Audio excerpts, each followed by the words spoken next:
حضرت محمد صلی اللہ علیہ وسلم اور شیطان کا واقعہ۔ آج ہم آپ کو اللہ کے پیارے نبی حضرت محمد صلی اللہ علیہ وسلم اور شیطان کی ملاقات کا واقعہ بتانے والے ہیں، جس سے آپ کو معلوم چل جائے گا کہ شیطان ہمیں کس طرح سے برے کام کی طرف لے جاتا ہے۔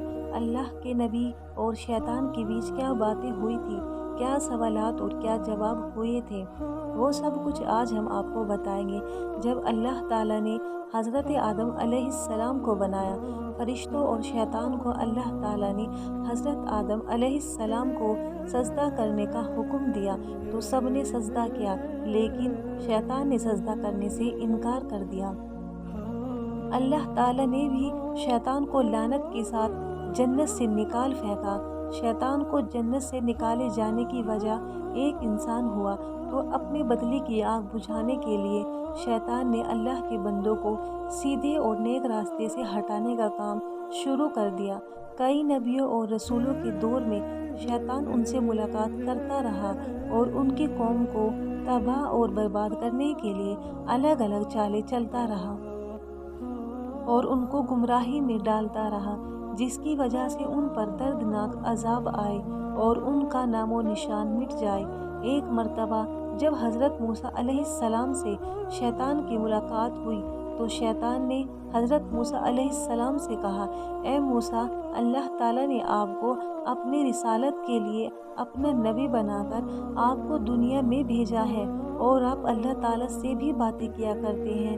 میں بھی خدا کی مخلوق میں شامل ہوں اور مجھ سے ایک گناہ ہوا ہے اور اب میں اس گناہ سے توبہ کرنا چاہتا ہوں۔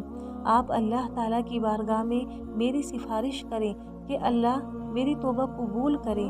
حضرت موسیٰ علیہ السلام نے اللہ تعالیٰ سے شیطان کے لیے دعا کی۔ اللہ تعالیٰ کی طرف سے حکم ہوا، اے موسیٰ، ہم تمہاری دعا قبول کریں گے۔ اور شیطان کے لیے اللہ نے حکم دیا کہ اسے حکم دو کہ وہ آدم کی قبر کو سجدہ کرے، پھر اس کی توبہ قبول ہوگی۔ شیطان نے انکار کیا اور گھمنڈ اور غصے میں آ کر کہنے لگا، جب میں نے حضرت آدم علیہ السلام کو ان کی زندگی میں سجدہ نہیں کیا تو آج ان کی قبر کو بھی سجدہ نہیں کروں گا۔ پھر شیطان نے کہا، اے موسیٰ، آپ نے اللہ تعالیٰ کی بارگاہ میں میری سفارش کی ہے، اس کے لیے تمہارا مجھ پر حق بنتا ہے۔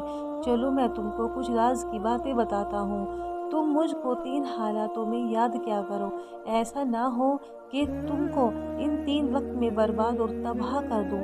ایک تو غصے کے وقت مجھے یاد کیا کرو، کیونکہ میرا فتنہ تمہارے دل میں ہے اور میں تمہاری رگوں میں، تمہارے پوست میں خون کی طرح دوڑتا ہوں۔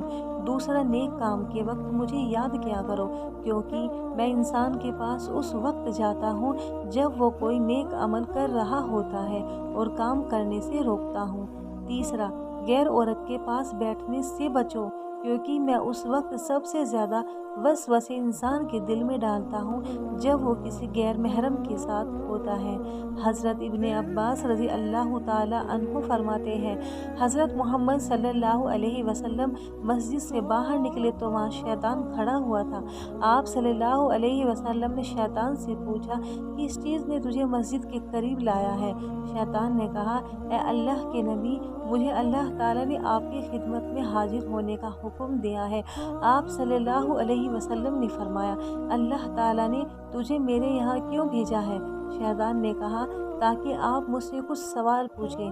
حضرت ابن عباس رضی اللہ تعالیٰ عنہ فرماتے ہیں، پہلے آپ صلی اللہ علیہ وسلم نے نماز کے مطابق پوچھا، اے شیطان، میری امت کو نماز جماعت کے ساتھ پڑھنے سے کیوں روکتا ہے؟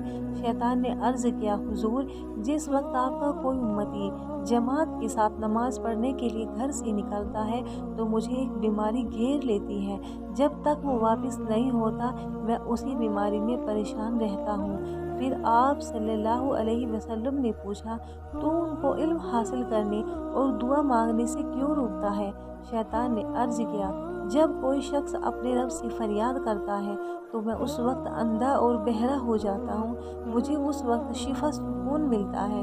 جب وہ دعا مانگ کر دوسرے کام میں لگ جاتا ہے۔ آپ صلی اللہ علیہ وسلم نے شیطان سے پوچھا، میری امت کو قرآن پڑھنے سے کیوں روکتا ہے؟ شیطان نے عرض کیا، جب وہ قرآن پاک پڑھتے ہیں تو میں آگ میں جلتا رہتا ہوں، پھر آپ اللہ کے پیارے نبی حضرت محمد صلی اللہ علیہ وسلم نے فرمایا، تم ان کو نیک کام کرنے سے کیوں روکتے ہو؟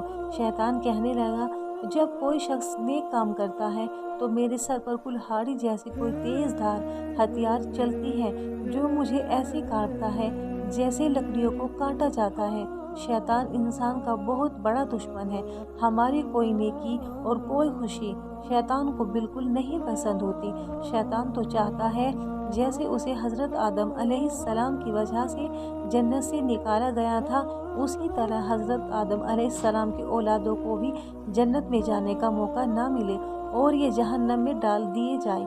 جس طرح شیطان اور اس کی اولاد کو جہنم میں ڈال دیا جائے گا، اس لیے شیطان لاکھ کوشش کرتا ہے کہ انسان کو صحیح راستے سے بھٹکا دے، برے کام کی طرف اسے لے جائے، شراب، جوا، چوری، زنا اور دوسرے گندے کاموں میں ان کا دھیان لے جائے اور ان کی آخرت کو برباد کر دے۔